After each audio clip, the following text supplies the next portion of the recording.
الحمدللہ رب العالمین والعاقبۃ للمتقین والصلاة والسلام علی اشرف الانبیاء والمرسلین وعلی آلہ واصحابہ اجمعین اما بعد فاعوذ باللہ من الشیطان الرجیم بسم اللہ الرحمن الرحیم فمن شہد منکم الشہر فلیصم صدق اللہ العظیم ببرکت ان اللہ وملائکتہ یصلون علی النبی یا ایہا الذین آمنوا صلوا علیہ وسلموا تسلیما اللہم صل علی سیدنا ومولانا محمد وعلی آل سیدنا ومولانا محمد وبارک وسلم وصلی علیہ۔ آواز ٹی وی کے دیکھنے والے اور سننے والے معزز و محتشم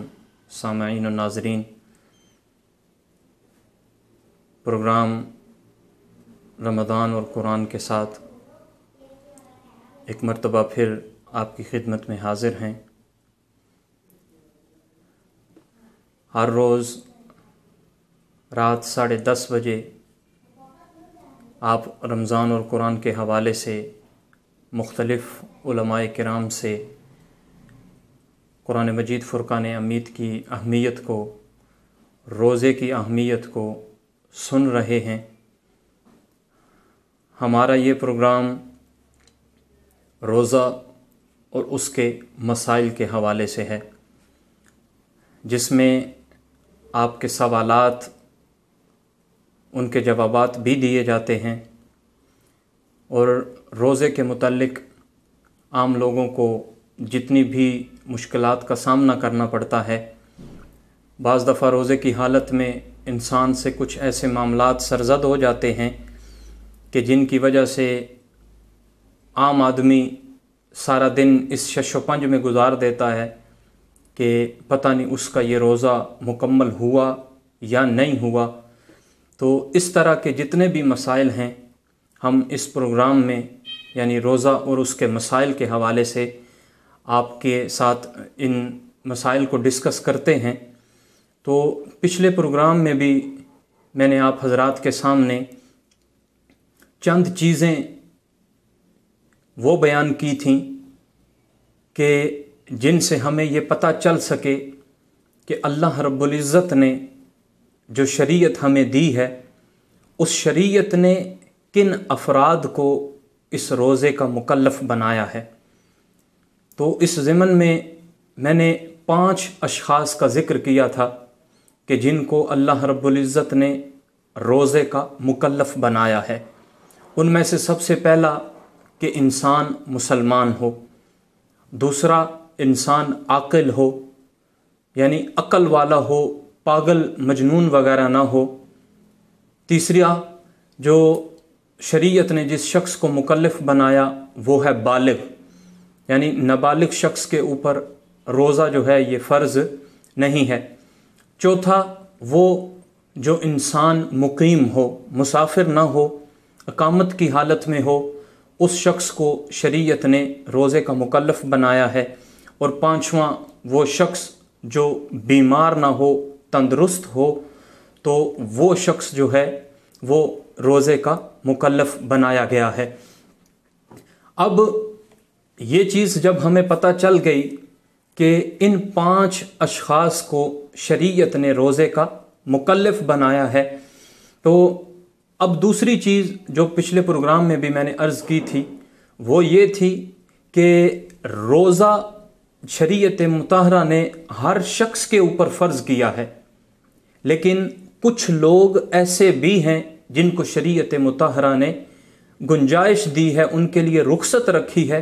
تو وہ 3 اشخاص کون سے ہیں؟ ایک پہلا شخص جو مریض ہو، یعنی تندرست نہ ہو بلکہ کسی مرض میں مبتلا ہو، اور اس کا مرض بھی ایسا ہو کہ آئندہ جو ہے وہ ٹھیک ہونے کی امید نہ ہو، یا بیماری ایسی ہو کہ جس میں کوئی دیندار ڈاکٹر اس کو یہ مشورہ دے کہ آپ روزہ افطار کر سکتے ہیں، یا اگر آپ روزہ رکھیں گے تو یہ آپ کی جان کے لیے خطرہ ہے، تو وہ شخص جو ہے وہ روزہ نہ رکھے، شریعت نے اس کو رخصت دی ہے۔ اب دوسرا شخص جو مسافر ہو، یعنی حالت اقامت میں نہ ہو بلکہ کسی سفر میں ہو، تو سفر میں شریعت مطہرہ نے اس کو رخصت دی ہے۔ اور پچھلے پروگرام کے حوالے سے میں نے جب یہ مسئلہ بیان کیا تھا مسافر کا، تو غلطی کے ساتھ میں نے شریعت مطہرہ نے جو حد، جو سفر مقرر کیا ہے، جو حد رکھی ہے، وہ میں نے بیان کی تھی کہ 52 کلومیٹر ہے۔ وہ غلطی کے ساتھ یہ مسئلہ بیان ہو گیا تھا، وہ 52 کلومیٹر نہیں بلکہ 92 کلومیٹر ہے۔ تو اس طرح شریعت مطہرہ نے مسافر جو ہے اس کو بھی یہ رخصت دی ہے کہ اگر وہ روزہ نہ رکھے تو اس کے لیے گنجائش ہے۔ اور تیسرا وہ شخص جو شیخ فانی ہو، یعنی شیخ فانی وہ شخص ہے کہ جس کو آئندہ تندرستی ملنے کی امید نہ ہو۔ اسی ضمن میں ایک چیز آپ حضرات کے گوش گزار کرتا چلوں کہ حضرت امام احمد رضا خان بریلوی رحمۃ اللہ تعالی علیہ، آپ فتاوی رضویہ میں یہ لکھتے ہیں کہ بعض جاہلوں نے یہ خیال کر لیا ہے کہ روزے کا فدیہ ہر شخص کے لیے جائز ہے، یعنی جو تھوڑا سا بیمار ہو اس شخص کے لیے بھی جائز ہے کہ وہ روزہ نہ رکھے بلکہ فدیہ ادا کر دے۔ تو فرمایا کہ بعض جاہلوں نے یہ گمان کر لیا ہے کہ روزے کا فدیہ ہر شخص کے لیے جائز ہے، جبکہ روزہ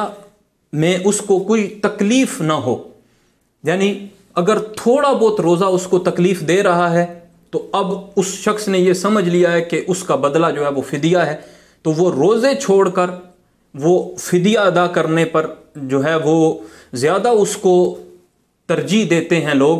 تو اس لیے آپ نے فرمایا کہ بعض جاہلوں نے ایسا گمان کیا ہے کہ اگر تھوڑی سی بھی تکلیف ہو تو اگر انسان فدیہ دے دے تو روزہ معاف ہے، اس لیے وہ روزہ نہیں رکھتے۔ حالانکہ آپ نے فرمایا کہ ایسے شخص کے لیے کوئی گنجائش نہیں ہے، صرف شیخ فانی، ایسا شخص کہ جس کو آئندہ تندرستی ملنے کی امید نہ ہو، تو وہ شخص جو ہے وہ روزہ چھوڑ سکتا ہے۔ اس کے علاوہ اگر بیماری تھوڑی ہے، تو میں نے پچھلے پروگرام میں بھی یہ عرض کی تھی کہ اللہ رب العزت نے ارشاد فرمایا وَأَن تَصُومُوا خَيْرٌ لَكُمْ، کہ اگر تم روزہ رکھو گے تو اس میں سراسر تمہارے لیے بھلائی ہے۔ تو اب تھوڑی سی تکلیف ہو انسان کو تو اس میں بھی اگر انسان روزہ چھوڑ دے تو یہ انسان کے لیے انتہائی شرم کا مقام ہے کہ انسان اللہ رب العزت کی طرف سے،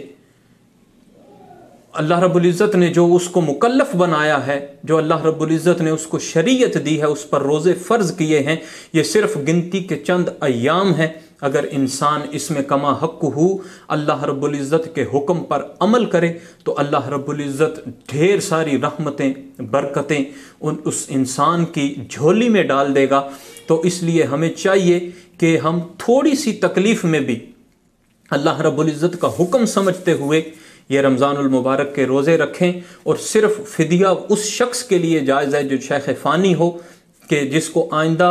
تندرستی کی امید نہ ہو، دن بدن مرض بڑھتا جا رہا ہے اور وہ موت کے قریب ہوتا جا رہا ہے، تو شریعت مطہرہ نے اس شخص کو گنجائش دی ہے کہ وہ اگر رمضان المبارک کا روزہ نہ بھی رکھے تو بعد میں یا چاہے تو رمضان المبارک میں ہی وہ فدیہ ادا کر دے۔ اور فدیے کی مقدار بھی میں نے آپ حضرات کے گوش گزار کی تھی کہ فدیے کی کم از کم جو مقدار ہے وہ 125 روپے ہے۔ اگر اس کی قیمت کا اندازہ لگایا جائے تو یہ 125 روپے بنتی ہے فی یومیہ،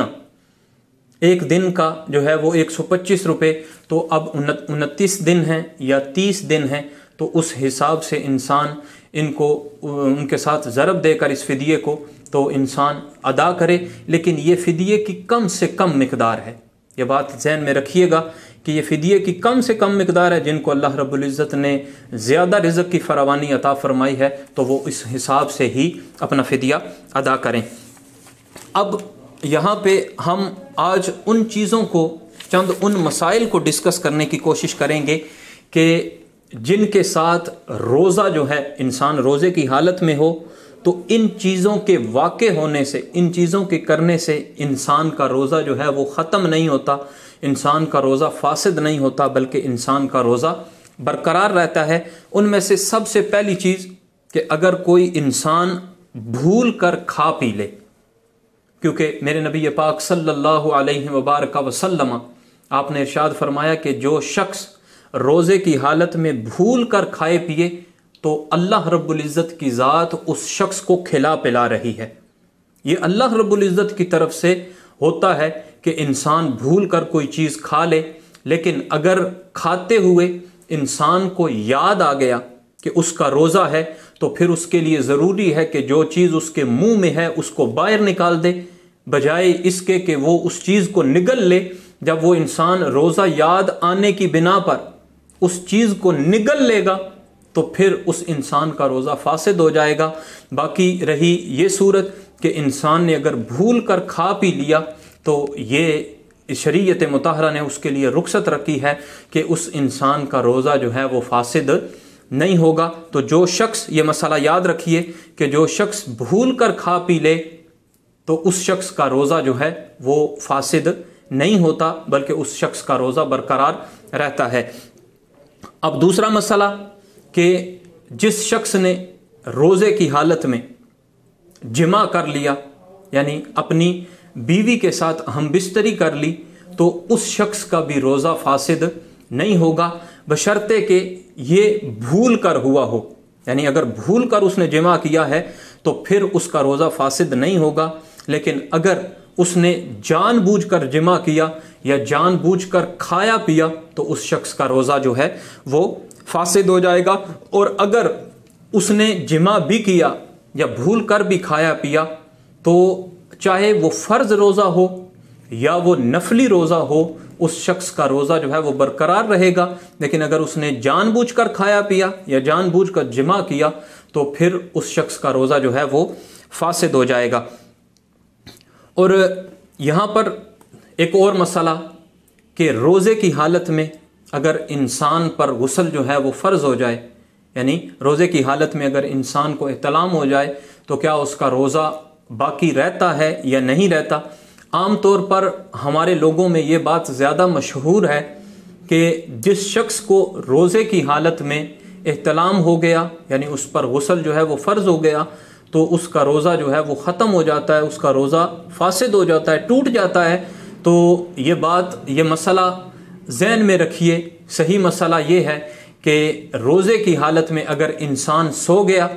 اور اس کو احتلام ہو گیا، یعنی اس پر غسل فرض ہو گیا، تو اس حالت میں بھی انسان کا روزہ باقی رہتا ہے، انسان کا روزہ ٹوٹتا نہیں ہے۔ اور اسے چاہیے کہ جس وقت وہ شخص بیدار ہو تو جتنا جلدی ہو سکے کہ وہ روزے کی حالت میں ہے تو اس کو چاہیے کہ وہ جلدی سے جلدی غسل کر لے، اور اگر تھوڑی سی تاخیر ہو بھی جاتی ہے تو لیکن انسان اس بات کا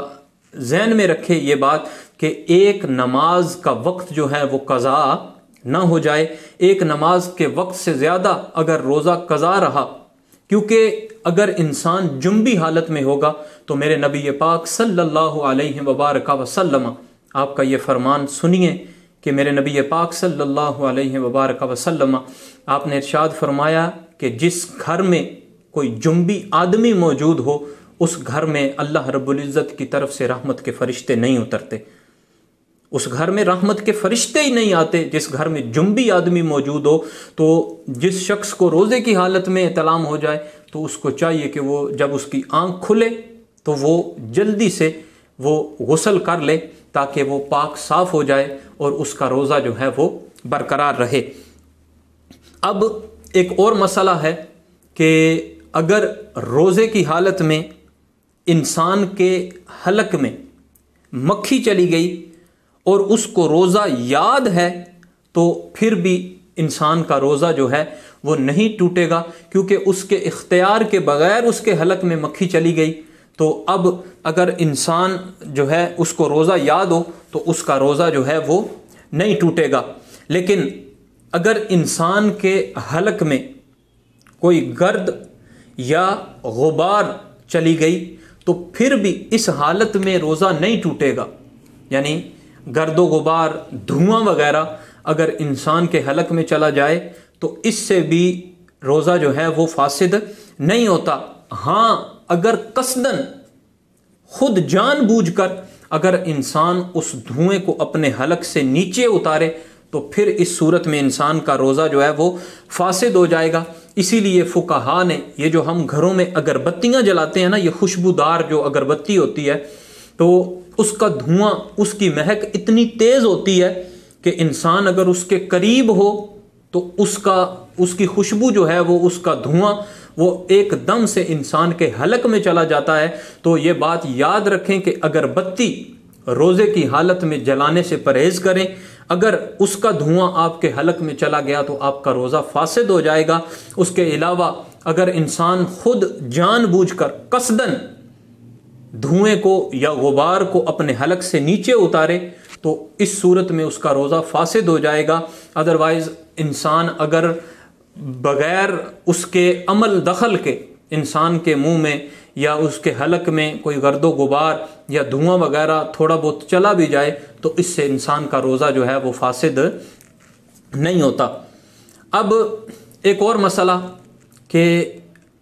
یہ ہمارے دوستوں نے بھی سوال کیا تھا کہ روزے کی حالت میں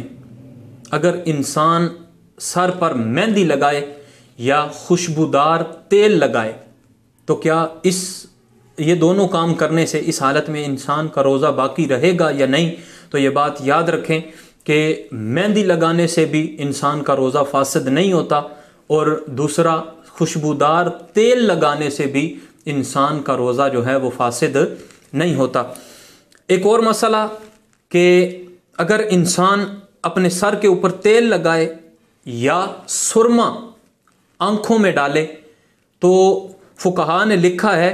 کہ اس کا اگر ذائقہ آپ کے حلق میں بھی معلوم ہو، یعنی آپ اس کا ذائقہ سرمے کا اپنے حلق تک میں بھی محسوس کریں تو پھر بھی اس صورت میں ابھی آپ کا روزہ جو ہے وہ فاسد نہیں ہوگا، بلکہ سر پر تیل لگانے سے اور آنکھوں میں سرما ڈالنے سے انسان کا روزہ جو ہے وہ برقرار رہتا ہے۔ اب ایک اور مسئلہ کہ اگر روزے کی حالت میں کوئی ہماری بہن، کوئی عورت جو ہے وہ اپنے ہونٹوں پر لپسٹک لگا لیتی ہیں تو کیا اس صورت میں انسان کا روزہ جو ہے وہ باقی رہتا ہے یا نہیں؟ تو یہ بات یاد رکھیں کہ مطلقاً ہونٹوں کے اوپر لپسٹک لگانا جو ہے اس سے روزہ جو ہے وہ فاسد نہیں ہوتا، لیکن اگر آپ کو اس بات کی عادت ہے کہ آپ بار بار اپنی زبان کو اپنے ہونٹوں پر پھیرتے ہیں، آپ اپنی زبان کو اپنے ہونٹوں کے ساتھ ٹچ کرتے ہیں، تو اس صورت میں اس لپسٹک کے چھوٹے چھوٹے ذرات آپ کے حلق میں جائیں گے۔ جب وہ ذرات آپ کے حلق میں جائیں گے تو اس سے آپ کا روزہ فاسد ہو سکتا ہے۔ تو اس لیے روزے کی حالت میں اگر لپسٹک لگائی، آپ کو زبان ہونٹوں پر پھیرنے کی عادت نہیں ہے تو اس صورت میں جائز ہے، لیکن اگر آپ اپنے ہونٹوں پر زبان کو پھیرتے ہیں، آپ کو عادت ہے کہ آپ اپنی زبان بار بار اپنے ہونٹوں کے ساتھ ٹچ کرتے ہیں، تو اس صورت میں آپ کے حلق میں وہ ذرات جائیں گے، اس سے آپ کا روزہ جو ہے وہ فاسد ہو جائے گا۔ تو روزے کی حالت میں اگر لپسٹک سے اگر پرہیز کر لیا جائے تو یہ ہمارے لیے بہتر ہے۔ اب ایک اور مسئلہ کہ اگر انسان غسل کرے روزے کی حالت میں یا وہ وضو کرے تو اس صورت میں کیا انسان کا روزہ باقی رہے گا یا نہیں؟ یعنی اگر وضو کرتا ہے یا غسل کرتا ہے تو اس کے دوران جو انسان کلی کرتا ہے تو اس کلی کرنے کے بعد جو انسان کے منہ میں تھوڑی سی تری باقی رہ جاتی ہے پانی کی، تو کیا اس سے روزہ فاسد ہوتا ہے یا نہیں ہوتا؟ تو یہ بات یاد رکھیے، کیونکہ ہمارے اکثر لوگ روزے کی حالت میں سارا دن تھوکتے رہتے ہیں کہ شاید اس تھوک کے نگلنے سے بھی ان کا یہ گمان ہوتا ہے کہ شاید ہم نے اگر تھوک نگل لیا تو اس سے بھی ہمارا روزہ فاسد ہو جائے گا۔ تو یہ بات یاد رکھیے کہ انسان کے منہ کے اندر ہی اگر تھوک ہو تو اگر اس انسان سارا دن بھی اس تھوک کو نگلتا رہے تو انسان کا روزہ فاسد نہیں ہوگا۔ اور غسل اور وضو کے دوران انسان جب کلی کرتا ہے تو اس کلی کے بعد اگر منہ میں تھوڑی بہت تری جو باقی رہ جاتی ہے اس کو نگل لینے سے بھی انسان کا روزہ فاسد نہیں ہوتا۔ ہاں ایک صورت ایسی ہے جس میں تھوک نگل لینے سے انسان کا روزہ فاسد ہو جاتا ہے، وہ یہ ہے کہ انسان پہلے اپنی ہتھیلی پر تھوکے اور پھر اس تھوک کو دوبارہ اپنے منہ میں لے کر انسان اگر اس کو نگل لے تو اس صورت میں اس کا روزہ فاسد ہو جائے گا۔ اور ایسا عمل کوئی بھی عقل مند شخص جو ہے، وہ سمجھدار شخص جو ہے، وہ ایسا کرنا پسند نہیں کرے گا۔ تو جو تھوک آپ کے منہ میں آلریڈی موجود ہے اس کو اگر آپ نگل لیتے ہیں تو اس سے ابھی آپ کا روزہ جو ہے وہ فاسد نہیں ہوگا۔ اور اب یہاں ایک اور مسئلہ کہ اگر انسان بھولے سے کھا رہا تھا، یاد آتے ہی اگر اس نے فوراً لقمہ پھینک دیا، یا صبح صادق کا وقت تھا اس سے پہلے کھا رہا تھا اور صبح ہوتے ہی اس نے اگل دیا، تو اس صورت میں انسان کا روزہ جو ہے وہ فاسد نہیں ہوگا۔ یعنی اس کے منہ میں لقمہ تھا، آپ سحری کر رہے ہیں تو آپ کھانا کھاتے ہوئے آپ کے لقمہ آپ کے منہ میں ہے، تو ادھر سے مؤذن نے یا کسی نے بھی سائرن بجا دیا، روزہ جو ہے وہ اس کا وقت ختم ہو گیا، اعلان ہو گیا کہ روزے کا وقت ختم ہو گیا ہے، تو اس صورت میں جو لقمہ آپ کے منہ میں ہے اگر آپ نے فوراً اس کو نکال دیا تو آپ کا روزہ برقرار رہے گا۔ لیکن روزہ بند ہونے کی صورت میں، روزے کا وقت ختم ہونے کی صورت میں، اب آپ کو یہ معلوم ہے کہ روزہ اس کا وقت ختم ہو گیا ہے، لیکن اس کے باوجود بھی اگر آپ وہ لقمہ اپنے حلق سے نیچے اتاریں گے تو پھر آپ کا روزہ جو ہے وہ فاسد ہو جائے گا، آپ کا روزہ برقرار نہیں رہے گا۔ یعنی اگر آپ نے وہ نوالا نگل لیا تو اس صورت میں بھی آپ کا روزہ جو ہے وہ فاسد ہو جائے گا۔ اب احتلام یا غیبت کی، یعنی اگر سوتے ہوئے احتلام ہو گیا، یہ پہلے مسئلہ میں نے بیان کیا۔ اب دوسرا مسئلہ کہ لوگ ہمارے یہ سمجھتے ہیں کہ اگر روزے کی حالت میں کوئی شخص غیبت کرتا ہے کسی کی تو اس سے بھی روزہ جو ہے وہ فاسد ہو جاتا ہے۔ حالانکہ مسئلہ ایسا نہیں ہے، کہ یہ بات سمجھ لیں کہ غیبت جو ہے یہ انتہائی بہت بڑا گناہ ہے، گناہ کبیرہ میں سے ہے، بلکہ بعض لوگوں نے، بعض فقہا نے اس کے بارے میں، غیبت کے بارے میں لکھا ہے کہ غیبت جو ہے یہ زنا سے بھی زیادہ بدتر ہے، یہ زنا سے بھی زیادہ بڑا سخت گناہ ہے۔ اگرچہ غیبت کی صورت میں انسان کا روزہ تو فاسد نہیں ہوگا، لیکن غیبت کرنے کی صورت میں جو روزے کی روحانیت ہوتی ہے وہ ختم ہو جائے گی۔ تو اس لیے چاہیے کہ ہم روزے کی حالت میں پرہیزگاری کے ساتھ، تقوی کے ساتھ اپنا روزہ جو ہے وہ گزاریں، اور ہر طرح کے اس کام سے بچیں کہ جس سے شریعت مطہرہ نے ہمیں منع فرمایا ہے، کیونکہ روزہ سراسر پرہیزگاری ہے۔ فرمایا نا کہ یا ایھا الذین آمنوا کتب علیکم الصیام کما کتب علی الذین من قبلکم لعلکم تتقون، تاکہ تم تقوی حاصل کرو، تاکہ تم پرہیزگار بن جاؤ۔ اور اس تقوی کے بہت سارے لوگوں نے معنی کیے ہیں، لیکن میرے حضور سیدی حضور ضیاء الامت جسٹس پیر محمد کرم شاہ الازہری رحمۃ اللہ تعالی علیہ، آپ تقوی کی تعریف کرتے ہوئے فرماتے ہیں کہ تقوی یہ ہے کہ جن جگہوں پر مالک نے تجھے حاضر رہنے کا حکم دیا وہاں سے تم غیر حاضر نہ ہو، اور جس جگہ پر مالک نے تمہیں غیر حاضر رہنے کا حکم دیا وہاں پر تم حاضر نہ ہو۔ تو روزے کی حالت میں اب تقوی یہ ہے کہ جن جگہوں پر تمہیں مالک نے حاضر رہنے کا حکم دیا، یعنی مساجد ہیں، دوسرے لوگوں کی مدد کرنا ہے، اچھے کاموں کے لیے اچھی مجالس میں جانا، اچھے کاموں کے لیے اپنا وقت دینا، یہ ساری کی ساری وہ چیزیں ہیں کہ جن کا مالک ہم سے تقاضا کرتا ہے روزے کی حالت میں۔ اور وہ چیزیں کہ وہ جگہ کہ جہاں تمہیں مالک نے جانے سے منع فرمایا ہے وہاں پر تم حاضر نہ ہو۔ جتنی بھی بری جگہیں ہیں، اگر انسان روزے کی حالت میں ہو اور انسان تقوی بھی چاہتا ہو تو پھر انسان اگر ان باتوں پر عمل کر لے تو یہ انسان کے لیے اس دنیا میں بھی اور آخرت میں بھی سراسر بھلائی ہے، سراسر فلاح ہے۔ اللہ رب العزت ہمارا مل بیٹھنا، یہ دین سیکھنا، دین سکھانا اپنی بارگاہ میں قبول فرمائے۔ اور میں اس پروگرام کی وساطت سے ایک دفعہ پھر آپ احباب کا، آپ کی فیڈ بیک کا بہت شکر گزار ہوں کہ آپ ہمارے اس پروگرام کو بہت زیادہ پذیرائی دے رہے ہیں، بہت زیادہ پسند کر رہے ہیں۔ آپ اسی طرح اس پروگرام کے حوالے سے